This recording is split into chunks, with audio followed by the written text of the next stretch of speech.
स्वागत है आप सभी का tech study ITI YouTube channel पर। CSIR CERI की तरफ से ITI पास आउट कैंडिडेट्स के लिए टेक्नीशियन 1 पोस्ट पे वैकेंसी आई थी, जिसके कि ऑनलाइन फॉर्म भरे जाने स्टार्ट हो चुके हैं और 28 मार्च 2024 तक ऑनलाइन फॉर्म भरे जाएंगे।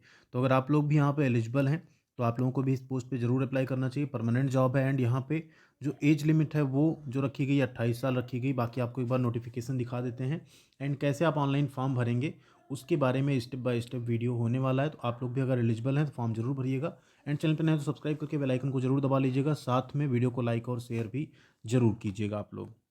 यहाँ अगर वैकेंसी की बात करें, टेक्नीशियन 1 इलेक्ट्रीशियन में 10 पोस्ट है, इलेक्ट्रॉनिक मैकेनिक में 9 पोस्ट, कोपा की 3, मैकेनिक RAC की 4 और वेल्डर में 2 वैकेंसी निकाली गई। टोटल ITI के 5 ट्रेड यहाँ पे एलिजिबल हैं फॉर्म भरने के लिए। वीडियो में आगे बढ़ें उससे पहले अगर आप सभी लोग railway ALP technician JEE NTPC या ग्रुप डी की तैयारी कर रहे हैं, रेलवे RPF या RPSF की तैयारी कर रहे हैं, तो आप लोग किरण इंस्टीट्यूट ऑफ कैरियर एक्सीलेंस की रेलवे की बेहतरीन बुक बायोलॉजी, जो कि बाई खान सर पटना द्वारा लिखी गई, chapter wise theory, chapter wise objective question और प्रीवियस ईयर के क्वेश्चंस यहाँ पे आपको मिल जाएंगे। क्योंकि आप सबको पता है रेलवे ALP टेक्नीशियन या ग्रुप डी में जनरल साइंस का बहुत बड़ा रोल होता है सिलेक्शन में।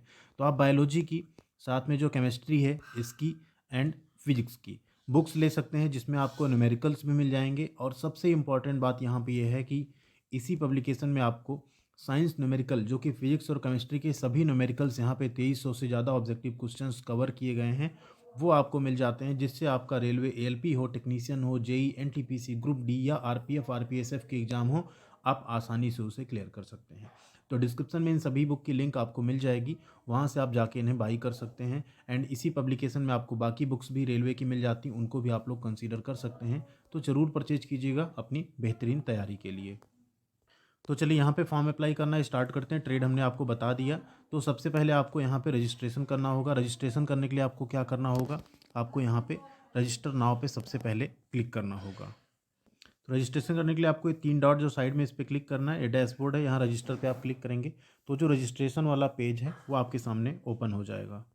तो रजिस्ट्रेशन करने के लिए सबसे पहले आपको यहाँ पे अपनी ईमेल आईडी एंटर करनी है। तो ईमेल आईडी आप लोग यहाँ पे एंटर कर लेंगे। अपनी जो ईमेल आईडी आपकी चले हमेशा उसी को एंटर करना है एंड अपना एक पासवर्ड बना के फिर आपको यहाँ पे रजिस्टर कर लेना है। तो चलिए बना लेते हैं। पासवर्ड जो आप बनाएंगे अल्फ़ा न्यूमेरिक बनाएंगे, कैपिटल लेटर, कुछ स्मॉल लेटर्स, स्पेशल कैरेक्टर और नंबर्स आपको यहाँ पे मेंशन करना होगा। जैसे आप यहाँ पासवर्ड बना के रजिस्टर करेंगे, रजिस्ट्रेशन सक्सेस हो जाएगा। अब आपको अपनी मेल आईडी और पासवर्ड एंटर करके लॉगिन कर लेना है। अब लॉगिन करने के बाद आपको सबसे पहले यहाँ पे अपनी जो प्राइमरी डिटेल है इसे सबमिट करना है। फिर आपको एजुकेशनल डिटेल सबमिट करना है। फिर आपका यहाँ पे पोस्ट, ये सारी चीज़ें शो करेंगी।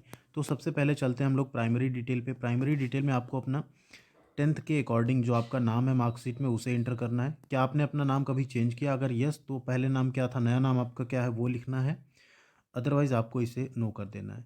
फिर आपको पापा का नाम, फादर्स नेम एंटर करना है। स्पेलिंग में कोई मिस्टेक मत कीजिएगा, ये ध्यान रखिएगा आप लोग। जैसा आपके 10th की मार्कशीट में है सेम वही आपको लिखना है। फिर यहाँ पे आपको मदर्स नेम एंटर करना है। मदर्स नेम एंटर करने के बाद यहाँ अगला आता है date of birth. Date of birth आपको यहाँ पे सेलेक्ट करना है, या आप चाहें तो यहाँ पे टाइप भी कर सकते हैं। तो जिस फॉर्मेट में लिखा है उसी फॉर्मेट में आपको टाइप करना होगा। ऐसे आप यहाँ पे टाइप भी कर सकते हैं, या आप चाहें तो कैलेंडर से भी सिलेक्ट कर सकते हैं। ठीक है, आपकी एज अपने आप यहाँ कैलकुलेट हो के आ जाएगी। एज लिमिट 28 मार्च को कैलकुलेट की जा रही है। मैक्सिमम एज लिमिट 28 साल।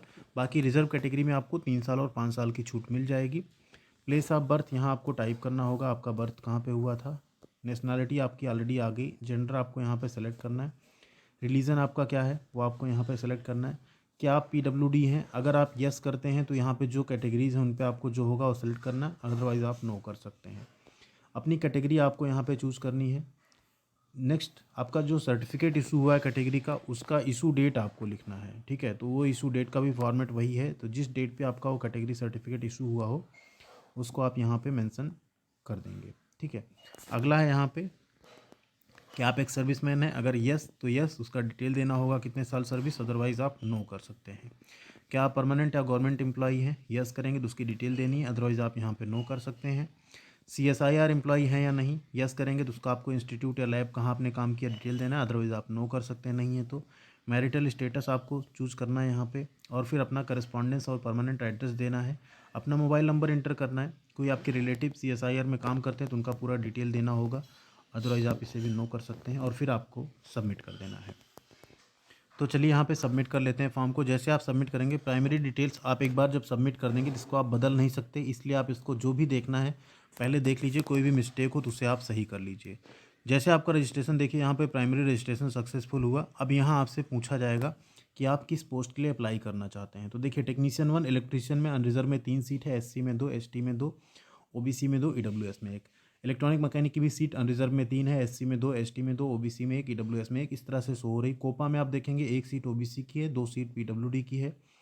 मैकेनिक RAC में 1 सीट SC में है, 1 OBC में, 2 अनरिजर्व में है। और वेल्डर में 1 सीट अनरिजर्व में और 1 सीट EWS में। तो जो आप चाहें यहाँ पे आप चूज कर सकते हैं। जैसे हमने यहाँ इलेक्ट्रॉनिक मैकेनिक चूज किया, अब आप इस पर गो पे क्लिक कर देंगे।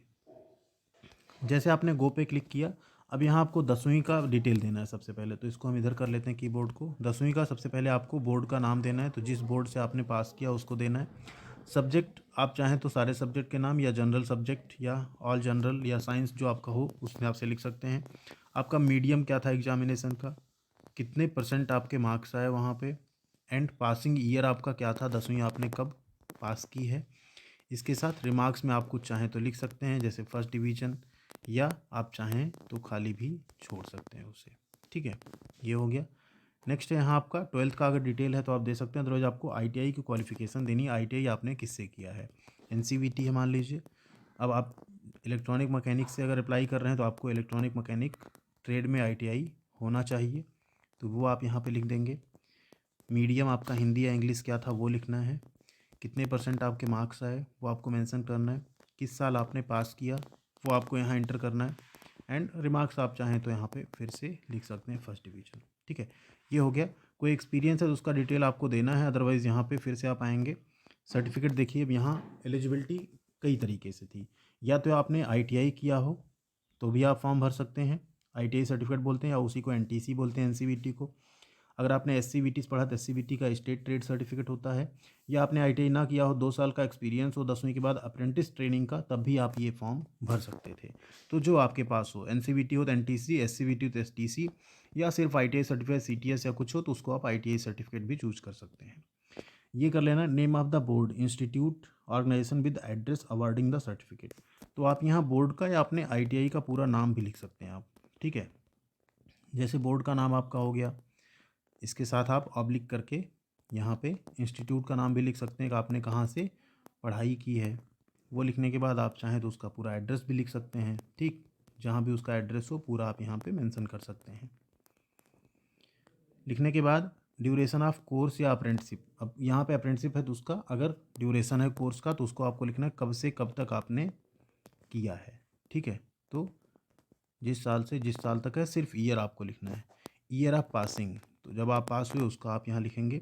परसेंटेज आपका कितना है तो वो आप यहाँ पे लिख देंगे। ठीक है, सेम डिटेल जो ऊपर आपने दी थी उसी का यहाँ पे और ज़्यादा डिटेल यहाँ पे देना था। ठीक है, हो गया। अब यहाँ आपको कुछ डॉक्यूमेंट्स अपलोड करने हैं, जैसे फ़ोटो आपको 40 KB तक का, सिग्नेचर आपको 20 KB तक का। इसके अलावा नीचे जब आप आएंगे तो आपके सभी सर्टिफिकेट जो एलिजिबल सर्टिफिकेट्स हैं आपके, जैसे 10वीं की मार्कशीट सर्टिफिकेट, ITI की मार्कशीट सर्टिफिकेट। ठीक है, इसके अलावा कास्ट सर्टिफिकेट, एक्सपीरियंस है तो उसका, अप्रेंटिस है तो उसका सर्टिफिकेट, अगर कहीं जॉब कर रहे हैं तो उसका NOC। ठीक है, एंड PWD है तो उसका, जो भी सर्टिफिकेट्स हैं एक साथ आपको स्कैन करना है। 15 MB तक की PDF, सिंगल PDF फाइल आपको बनानी है। लेंस करके एक एप्लीकेशन आता है या कोई भी स्कैनर है, उससे आप स्कैन करके बना सकते हैं PDF, और उसे यहाँ पे सिंगल फाइल में अपलोड करना है। तो फोटो और सिग्नेचर और फाइल अपलोड कर लेते हैं। सभी डॉक्यूमेंट अपलोड होने के बाद आपको क्या करना है, अब यहाँ पे सबमिट कर देना है। ठीक, यहाँ पे डिक्लेरेशन है, ये आपने डिक्लेयर किया, अब आपको सबमिट पे क्लिक कर देना है। जैसे आप सबमिट करेंगे यहाँ देखिए आ गया, education and employ detail successfully submitted for registration number this. यहाँ आपका जो फॉर्म है वो सबमिट हो चुका है। एक पोस्ट के लिए आप देख सकते हैं टेक्नीशियन 1 इलेक्ट्रॉनिक, यहाँ आप उसको व्यू या प्रिंट कर सकते हैं। एप्लीकेशन सबमिटेड स्टेटस यहाँ देखिए लिखा है कंप्लीटेड। जिन कैंडिडेट्स को यहाँ पे फ़ीस पे करनी है, ध्यान दीजिएगा, आपको फ़ीस का यहाँ अगर डिटेल आता है तो फ़ीस आपको कैसे पे करनी है उसको यहाँ पे बताया गया है। बाकी आप किसी और पोस्ट के लिए चाहें तो यहाँ पे अप्लाई कर सकते हैं, नहीं तो आप लॉग आउट कर सकते हैं। फ़ीस के लिए आपको सिर्फ ऑनलाइन फ़ीस पे करना है 100 रुपये। अब वो फ़ीस आपको, ये वेबसाइट ऑलरेडी जिस पे रिक्रूटमेंट की वेबसाइट है इस पे आपको जाना, कैंडिडेट्स को जो फ़ीस पे करनी है, ध्यान दीजिए आपको फ़ीस यहाँ पे ऑनलाइन पे करनी है। ये बैंक नेम है state bank of India, account number है, IFSC है, ब्रांच कोड है, और ये ब्रांच नेम है। इसमें आपको यहाँ पे NEFT, bank transfer, net banking के थ्रू आपको पे करना है। ठीक है। तो आप चाहें तो अपने गूगल पे, यूपीआई को यूज़ करते हैं तो उसमें अकाउंट नंबर वगैरह यूज़ करके आप पे करके उसकी एक रिसीट रख सकते हैं प्रिंट आउट करके अपने पास कि आपने इसमें पे किया था। या आप चाहें तो अपनी नेट बैंकिंग से भी कर सकते हैं। आप बैंक जाके भी इस अकाउंट पे निफ्ट करवा सकते हैं। 100 रुपए की फ़ीस आपको यहाँ पे करनी है। बाकी जो अन्य कैटेगरी हैं एससी, एसटी, उनका यहाँ पे कोई फ़ीस नहीं लगेगा। जो बाकी कैंडिडेट्स हैं उनकी फ़ीस 100 रुपए लगेगी। तो 100 रुपए आपको यहाँ पे करना है, ठीक है। अगर आप एक पोस्ट से ज़्यादा यहाँ पे अप्लाई कर रहे हैं तो आपको यहाँ पे सेपरेट एप्लीकेशन फ़ीस 100 रुपए पे करने होगी। मान लीजिए आपने 2 ट्रेड में आईटीआई किया तो आप दोनों पे डाल सकते हैं फॉर्म। बट अगर एग्जामिनेशन एक साथ होगा तो फिर आप यहाँ मुश्किल में फंस सकते हैं। तो ये चीज़ आपको ध्यान रखनी है। तो फीस इस तरह से पे करके बाकी कैंडिडेट फॉर्म भरेंगे एंड अन्य कैंडिडेट जिनका फीस नहीं लगेगा वो डायरेक्ट अपना फॉर्म सबमिट कर सकते हैं। यहाँ पे इसे प्रिंट कर सकते हैं। प्रिंट करने के बाद आपको सिंपली इसको लॉग आउट कर देना है। आपका फॉर्म यहाँ पे कंप्लीट हो चुका है। इसी तरीके से आप लोग भी अपना फॉर्म जरूर भर लीजिएगा। Thank you very much. ख्याल रखिएगा अपना। मिलते हैं अगली अपडेट के साथ अगले वीडियो में।